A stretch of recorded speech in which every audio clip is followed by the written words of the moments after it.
hundreds of cyclists take off on the Guerrilla Century Ride. Plus, NEO thespians come together for a Shakespeare performance. And a holiday market in Webb City gets gift givers prepared for Christmas. The 4 states' most watched news starts now. With just over a week to go until the election, things are heating up on the campaign trail. This is KOAM News at 10. I'm Kate Kelly. President Trump spent the day campaigning in New Hampshire and Maine, while Democratic challenger Joe Biden led a star-studded virtual concert campaign event. CBS News correspondent Tom Hansen has the latest from New York. Joe Biden addressed a virtual voter mobilization concert featuring music stars. The reason why I think people should be voting is out of their own self-interest right now, because look, everything is at stake, from the environment to our health. President Trump signed pumpkins for supporters at an orchard in Maine. It'll be on eBay tonight. After leading a campaign rally in New Hampshire earlier in the day. In 2016, you voted to fire the depraved political establishment, and you elected an outsider as your president who is finally putting America first. Late Saturday, it was revealed that Vice President Mike Pence's chief of staff, Mark Short, and several aides tested positive for COVID-19. The vice president, who heads the White House Coronavirus Task Force, tested negative. The White House chief of staff defended Pence's public campaigning despite potentially being exposed, and sparked new controversy with this exchange. We're not going to control the pandemic. We are going to control the fact that we get vaccines, therapeutics, and other mitigation. Why aren't we going to get areas control of the pandemic? Because it is a contagious virus, just like the flu. Yeah, but why not? And after a day on the campaign trail, the president and first lady welcomed trick-or-treaters back at the White House. Tom Hansen, CBS News, New York. A new CBS News Battleground Tracker poll shows former Vice President Joe Biden has an edge over President Trump in Florida. He leads in North Carolina, and the two are tied in Georgia. Nick, another cool and cloudy day, but the real question is, what's in store? Well, how about an early taste of winter, Kate? I don't know if anybody asked for it, but that's what Mother Nature has lined up for us as we get this new work week and school week underway. But today, just cloudy. We were dry, but temperatures again didn't go anywhere. 43 this morning and a high of 49 at Joplin Regional. In the blue, those are winter weather advisories starting tomorrow morning until 9 o'clock Tuesday morning, ahead of our next storm system ready to roll on in. It's not here just yet, but we're already picking up on quite a bit of cloud cover just ahead of it, where we see the snow across the central plains, especially across Nebraska, northwestern Kansas already, and back into the Rockies. That's the storm system in question that'll be ready to roll on in, especially after 3 or 4 o'clock in the morning. That's when our precip chances will begin to pick up. Temperatures will actually fall throughout the course of the day. Upper 30s for most to start the morning out. And then we're just going to drop and hold steady, mainly in the mid-30s all day long. We'll break down who will see what and what else lies ahead for the week coming up in a bit, Kate. All right. Thanks, Nick.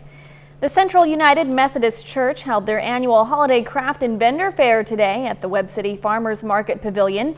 22 vendors set up at the Webb City Pavilion selling holiday-themed decor. Vendors paid a fee to participate, and those proceeds plus donations benefit the Christmas Basket Program, which helps local families in need. The baskets include food, clothing, and toys, enough to last more than 2 weeks. Organizers say it's especially important this year because there are more families in need. They're not making ends meet, and at Christmas time, they really need some extra help. So this really benefits a lot of people in the area and the children. This is the 3rd year the church has put on the holiday craft fair. The 2nd annual Shakespeare on the Steps at Northeastern Oklahoma University looked a little different this year due to COVID-19. Those in attendance wore masks and had to socially distance inside the Fine Arts Theater. The NEO Theater Experience had 15 actors performing various Shakespeare scenes from his most famous plays. The students had 15 group rehearsals over a 3-week span to bring to life 75 different characters. While performing, actors wore masks to follow COVID-19 protocols. Actually, that kind of archives the experience a little bit. You know, we look back on it and we're like, that was the year that we wore masks to keep people safe. I think it's, you know, it's difficult that way, but there's something unique and human about it. This was the NEO Theater Experience's first show of the season. This weekend, a total of 526 cyclists made their way to Pittsburgh for the Guerrilla Century Ride. This lead group covered 100 miles in less than 5 hours. The route starts at Pittsburgh High School and travels to Big Brutus before looping north to Arma, Arcadia, and back to PHS. 4 staters were joined by riders who came from as far away as Connecticut and Washington, D.C. The ride started in 2003 as a way to celebrate PSU's 100th anniversary, and the tradition is carrying on. Next year, the group plans on expanding the event into 2 rides with a spring and fall edition. The Guerrilla Century Ride is normally held on Labor Day weekend. It was pushed back due to COVID-19 concerns this year, but will return to its originally scheduled date in 2021, coinciding with Little Balkan Days. Cars of all kinds set up in the parking lot of Golden Corral in Joplin as part of the 15th annual Cruising for Veterans event. The event is a partnership between Golden Corral and the Car Buddies organization. The car show event also featured raffles, a silent auction, and supported the Disabled American Veterans Organization. The yearly car show benefits local military veterans and their families, raising money to help with transportation costs for medical treatments, food, and other expenses. This is our chance of giving back to them. This year especially has been so tough as years past that so many of our military veterans are struggling. Trophies were awarded for judge favorites at the end of the car show. That's news and weather in our first 7 minutes. Just ahead, COVID-19 cases continue to climb along with the number of hospitalizations. Plus, as wildfires rage on, families in Colorado pray snow helps get the flames back under control. COVID-19 cases are spiking in at least 41 states. The number of people hospitalized is also setting records. More than 83,000 new cases were confirmed Friday. Here's CBS's Danya Backus. The coronavirus crisis is intensifying, the surge causing pain across much of the nation. 15 states have now reached a pandemic peak in hospitalizations, and daily infections nationwide spiking 273% since the start of September. It will no doubt overwhelm many of our healthcare systems in this country. In Montana, the daily infection rate is up 500% in the past 5 weeks. Ohio has more people hospitalized than at any other time during the pandemic. Imagine if we had a fatal bus crash every week. Would we act? Yes, we would act. As the virus rages across the Midwest, Big Ten football kicked off in the states where it's hitting the hardest without fans. We will have a law enforcement presence on campus and around the stadium. But America's healthcare system is being pushed to the brink, according to epidemiologist Michael Osterholm. We're going to end up experiencing the trifecta of shortages, doctors and nurses, protective equipment, and then third, we see major drug shortages, stretching the system beyond anything that we've had in modern history.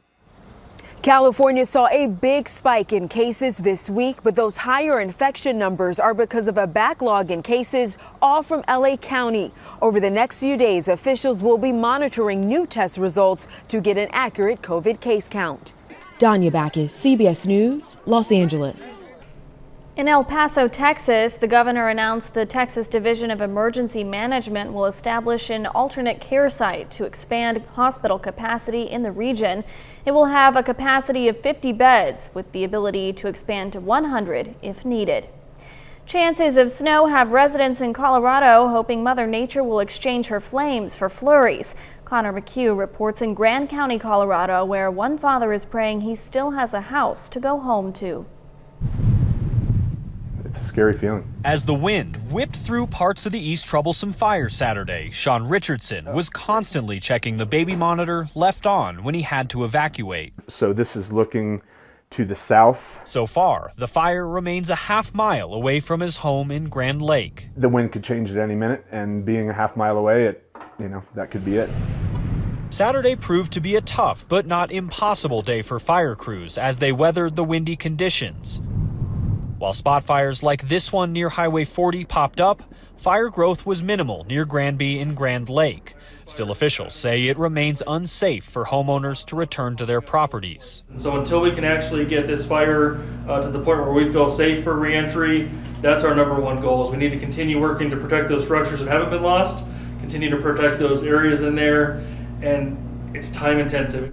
Holed up at the Homestead Motel in Granby, Richardson is waiting for the green light. And with snow in the forecast, he hopes it's soon. Hey, if we can just hold out till then, we'll probably be okay. Still, snow will only do so much, as this fire has already claimed the homes and even lives of some of his neighbors. I just feel for those guys and almost feel guilty about, my house still being there. But we're just praying for everybody.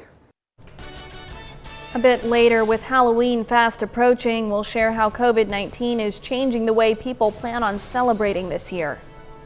But first, we're going to focus on our next storm system that'll really change things up starting tomorrow. Forecast up next.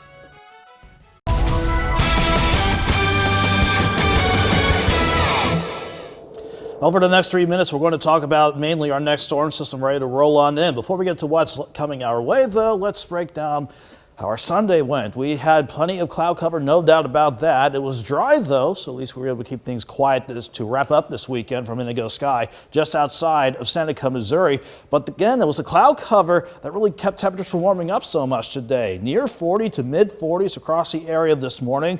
At least some of us made a run toward 50, especially around Grand Lake, where everybody else had to make do with middle to upper 40s. And at last check of temperatures we had for you, it's certainly gotten cold for sure. Some upper 30s already popping up in southeast Kansas. And while the rest of the area is trying to hold on to temperatures in the lower 40s, we're going to turn even colder for tomorrow, leading into our winter weather advisory. In the blue until 9 o'clock Tuesday morning. But for now, or at the very least, to start the overnight out, we're not seeing anything underneath mostly cloudy skies on top of us. But once we get past 3 or 4 in the morning, the rain chances and the wintry mix will start to roll on in as temperatures fall into the upper 30s by sunrise and mainly hold steady in the mid 30s throughout the course of the day tomorrow. So where is the storm system in question? It's not on top of us just yet, but we see the snow stretching across Iowa and even in the parts of Nebraska, northwest Kansas, and into the Rockies.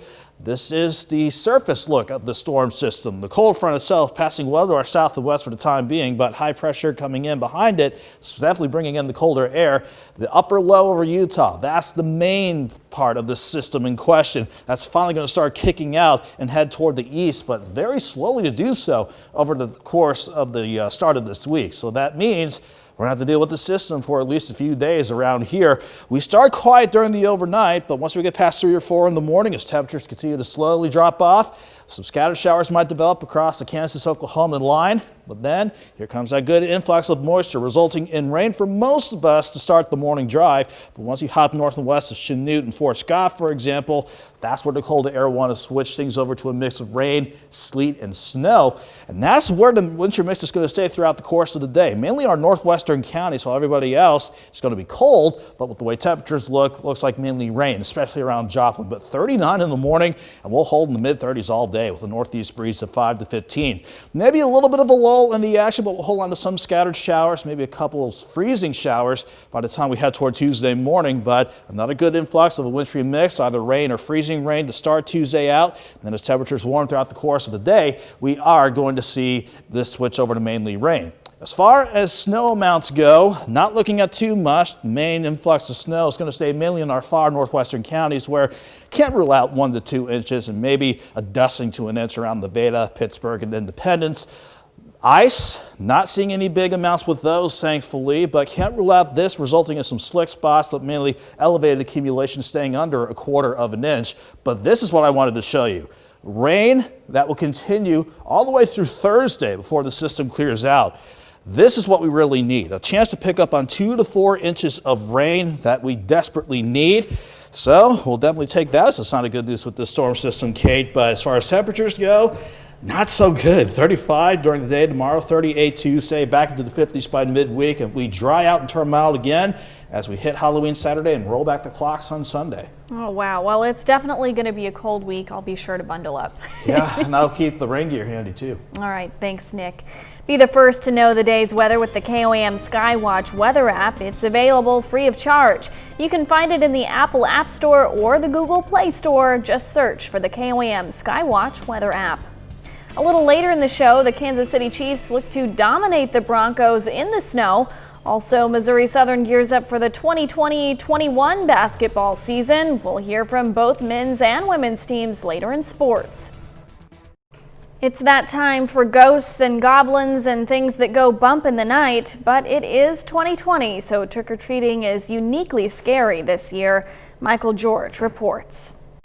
In a town famous for witch trials and Halloween celebrations, the scariest thing in Salem, Massachusetts this year, the tourists. The mayor is telling sightseers to stay home. This is not the year to come to Salem. This is not the year to visit. But people are showing up anyway. It's been crazy. Like, there's been just as many crowds as usual. Halloween won't be so much about door-to-door trick-or-treating this year. Fantastic displays like this one can be enjoyed by people safely from a distance. Here you go. Thank you. How do you dispense treats from a distance? In this Washington, D.C. neighborhood, one family came up with a solution. It's called the COVID-safe candy slide Jinx. The slide made from PVC pipe. Trick or treat! While keeping socially distant. The Mayo Clinic urging Americans to avoid high-risk activities like costume parties, haunted houses, and especially trick-or-treating. Unfortunately, having many people from different households mixing in close proximity is a high-risk activity. Instead, recommending alternative, low-risk celebrations. In case you're wondering, the candy on this slide is disinfected first. Halloween isn't canceled, it's just different. Everything that's been different had a purpose, but we can give them a little bit of normalcy. They deserve it. Michael George, CBS News, New York. We take this time now to honor another four-state hero. Gerhard Leck served in the Marines from 1942 to 1946, spending time stationed in the Pacific. His hometown, Thayer, Kansas. We thank you, Gerhard Leck, our four-state hero.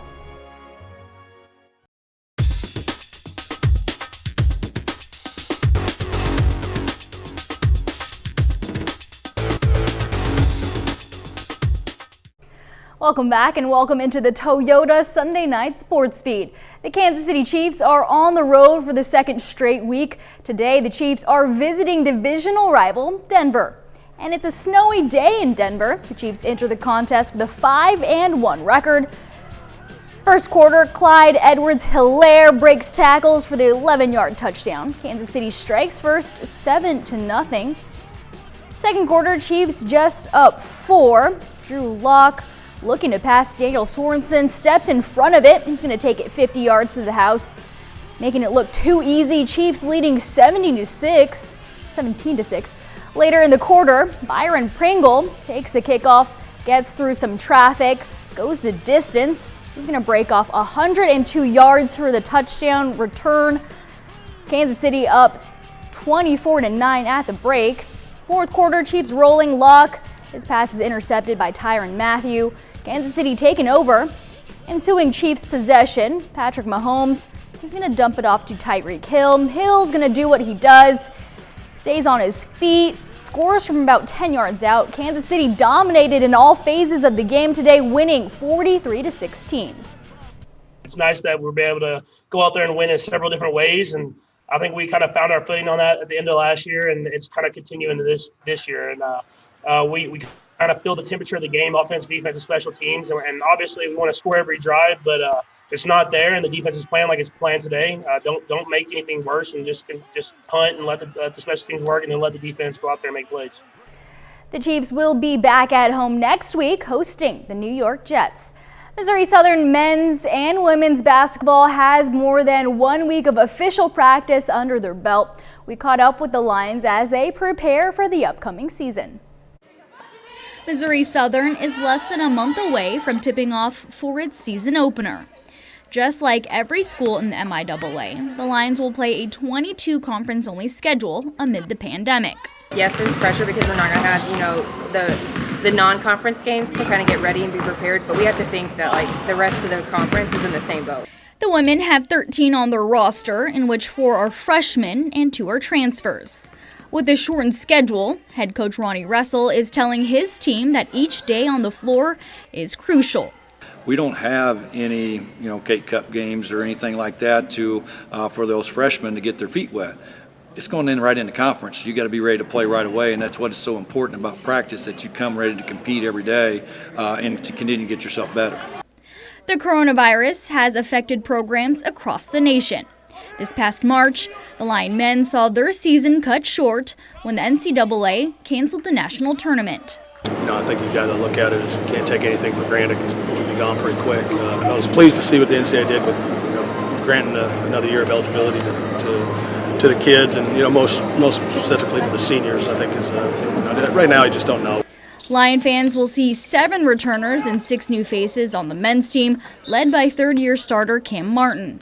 And with 3 weeks to go until game time, the men hope to bring a good brand of basketball to their fans. Just any type of normalcy for our fans to get in and see kids play basketball. You hear from tons of people that are just ready for get back to watching Missouri Southern athletics.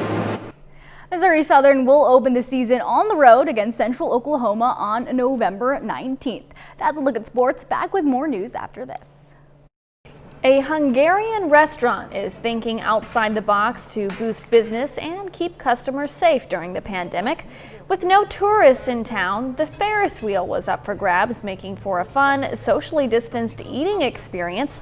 Tickets cost about $150, and that includes a 4-course meal.